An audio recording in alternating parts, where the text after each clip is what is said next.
What does it mean to be free? When I pose this question to my students, here's the answer I typically get. Freedom means doing whatever you want. Sometimes they'll add, as long as you don't hurt anyone else. If we look closely at this answer, we will see that this is not freedom at all. Doing whatever you want, even if you don't hurt someone else, virtually guarantees that you won't be free. It's much more likely that you'll be imprisoned, either by your own desires or someone else's. It doesn't take more than a little reflection to realize that doing whatever you want is a bad way to live. What happens if you eat everything you want? You'll get sick, become overweight, and lack energy to do the things that a healthy person can do. That makes you less free. What about the 20-something who lives at home and plays video games all day? That might be fun for a while, but for the long term, he's totally dependent on his parents. He has no freedom. He lacks real meaning and the sense of purpose that comes from work and ambition. And he's not exactly making himself a compelling candidate for the opposite sex. One day he wakes up and he's 30. Yeah, maybe he worked a few jobs here and there, but there's no family, no career, no sacrifice for a greater purpose. I've seen this scenario play out, and so have you. It's not pretty. And is freedom really living without boundaries?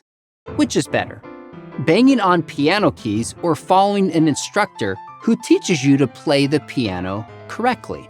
The answer is obvious. Small children bang on keys without restraint. Making music requires discipline. We can apply this across all of life. Consider the relationship between a husband and wife. They choose to restrict their romantic affections to one another. This provides emotional security for them and their children. In this kind of environment, everyone can operate with a greater sense of freedom because there's security, trust, and belonging.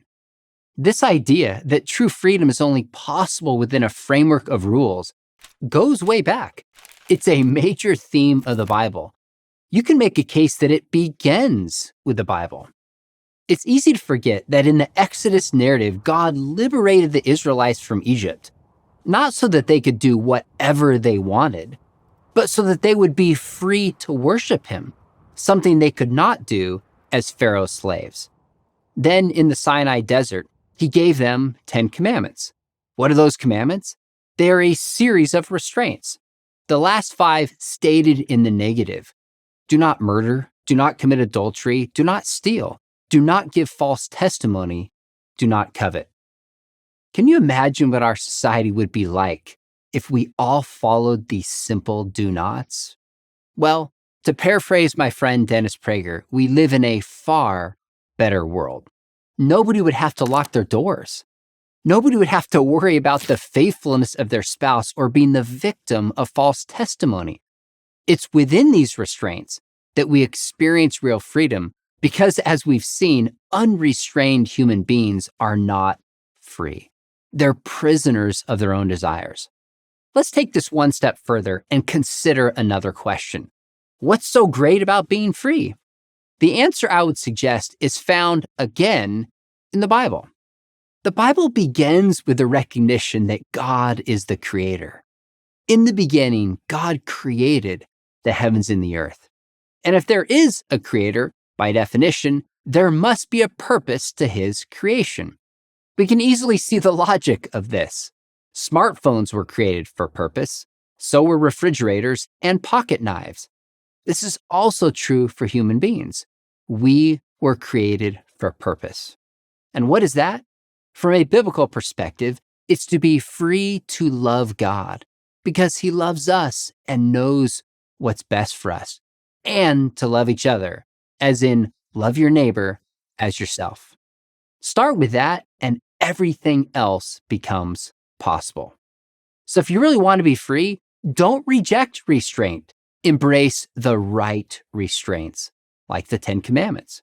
That will put you on a path to first reaching your true purpose. You have all this on pretty good authority, God. And if you're an atheist and all this God talk doesn't work for you, it's still the best way to live.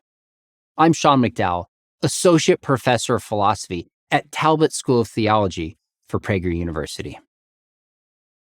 Thank you for watching this video.